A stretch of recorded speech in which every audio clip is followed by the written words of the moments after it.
How many pages is the Arizona real estate contract? I'm talking about that, plus the top 5 things you need to look for in that contract when you're buying a house in Arizona. It's all starting right now.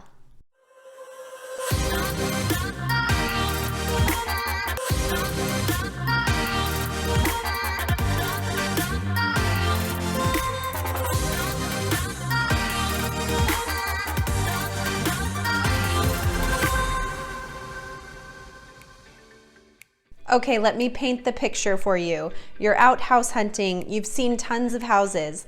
Nothing has really matched what you're looking for until the one. You've found the house you want, and so you're ready to go. Let's write a contract right now. Let's get our offer in so we can beat anyone else to the punch and get the house of our dreams. I see it all the time. And to let you in on a secret, that's something I did myself too. So you click, sign, submit, and cross your fingers that you get the house.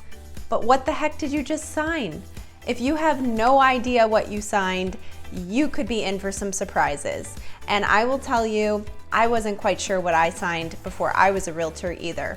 So I think it's important to talk about the top 5 things that you should look for in the Arizona real estate contract when you're buying a house in Phoenix. So number 1, this sounds silly, but I'm serious.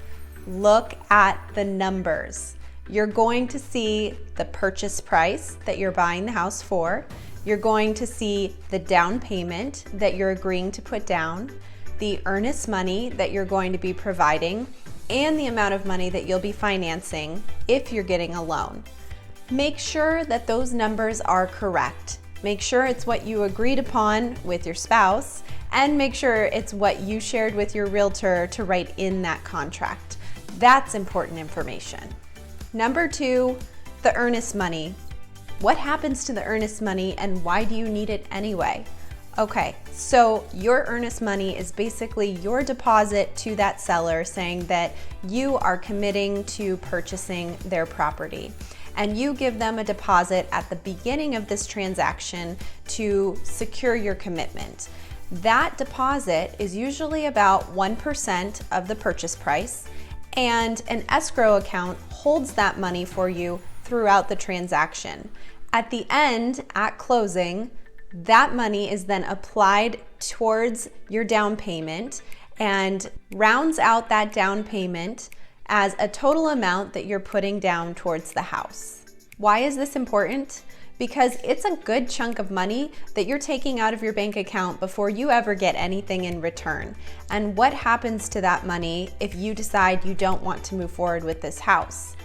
You may lose that money. That's something that can be a risk to you as a buyer. However, if you read the contract and if you have a great realtor, they will share with you that there are places within the transaction where you are able to cancel the contract and receive your earnest money back without any penalty. So it's important to understand this contract because you have thousands of dollars on the line within your earnest money that you want to make sure you can get back if for whatever reason this house is not what you expected it to be. Number 3, deadlines. Again, this sounds silly, but you would be surprised how many people don't realize what the deadlines are in the contract. So one of the first deadlines that you'll need to know is the acceptance date. Once you've written a contract, you have to put a date as to when those sellers have to accept or decline your offer. So knowing when that acceptance date is very important. It's typically about 24 hours after the contract has been submitted. The closing date. This is so important. Don't you want to know when you can move into your house? So the close date is usually about 30 days, especially if you're going to be getting a loan for the property. And you need to know when that closing date is because that dictates the process of the transaction from start to finish. Your due diligence or inspection period. This is typically 10 days in the state of Arizona, but you can change that in the contract to be longer or shorter depending on your needs. So make sure that that's something that's discussed with your realtor and also something that you know about, because that 10-day inspection period is the time frame when you have the ability to inspect the house inside and out, inspect the neighborhood and everything that you want to know about that property to ensure that it is the home that you want to move forward with. That is one of those time frames where you can cancel the contract and get your earnest money back without any penalty if you find something that is not agreeable to you. So that's an extremely important time frame to understand and know if it's 10 days, longer, or shorter. The appraisal contingency time frame is another one to look out for. This is typically 5 days in the contract, but again, it can be adjusted to be longer or shorter and negotiated as such. The appraisal contingency means that once you receive the appraisal back on the property, you have 5 days to determine whether or not you want to move forward with that house if it came in under value.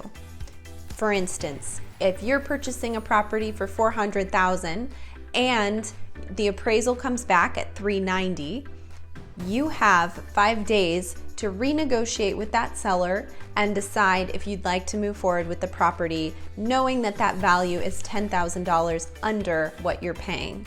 More than likely, if you have a loan on the house, you will have to make up for that difference between what the loan amount would be and what you're paying based on that appraisal. Again, this is another point in the process where you can cancel the contract and receive your earnest money back if that appraisal does not come to value and you can't find a happy medium with that seller to negotiate to the price point that's agreeable to everyone. Number 4, the disclosures. There are 2 main disclosures that you will receive once you're under contract on a house. The first one is the seller's property disclosure statement. And this is where they disclose everything and anything about the property that they know since they've been living there. This is due to you 3 days after you are under contract. So your realtor should absolutely be on top of that deadline, but it's something good for you to know as well, that you should be in receipt of that information within 3 days. The second disclosure is the claims history report from the seller. This is going to be a report from the seller's insurance company of any claims that they've had on the house in the last 5 years. This is due to you within 5 days after going under contract. Again, something that your realtor should stay on top of, but good for you to know as well, because this is important information for you to have in your hands during that due diligence inspection period. Because again, if there's information you discover from the disclosure form or from the claims history form, you have the right to cancel the contract and receive your earnest money back. So I've used the term under contract a few times. So let me define what that is. And this is my number 5. What the heck does that even mean? And what are the repercussions of this? Under contract means that the buyer and the seller have both signed the contract and have agreed to the terms within that contract.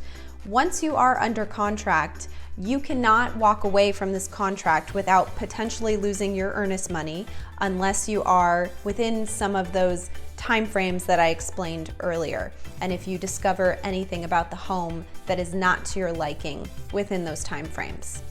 Now, what happens if you submit an offer, but you're not totally into the house? So if they don't accept it, that's fine. If they do, then what happens? Well, you're under contract at that point. So I always advise that you only make offers on homes that you could actually see yourself moving forward with and living in. When you write an offer to a seller, they are agreeing to take their house off the market and go under contract with you to potentially purchase their home. If you aren't serious about that house, that's not fair to that seller or other buyers that might be looking for that house and it's no longer listed.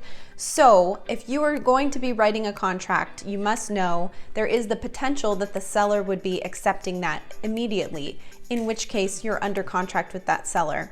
So you really want to make sure it's something that you're serious about if you're moving forward.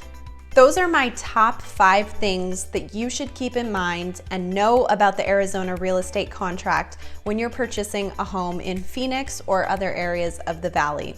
Now, I asked you in the beginning, how long is the Arizona real estate contract? Well, the answer is 11 pages. It's an 11-page long contract with multiple sections, time frames, and information that's important for you to know because you're agreeing to those terms. So if it's something that you haven't read through all the way, you better make sure that your realtor understands the contract and is explaining that information to you so that you're aware of what you've signed. If you'd like to read it, I've included a sample contract at the link below. It can either help ease your fears as you go into this real estate transaction or help you get to sleep at night. So feel free to click the link below to do a little bit more research on that sample contract.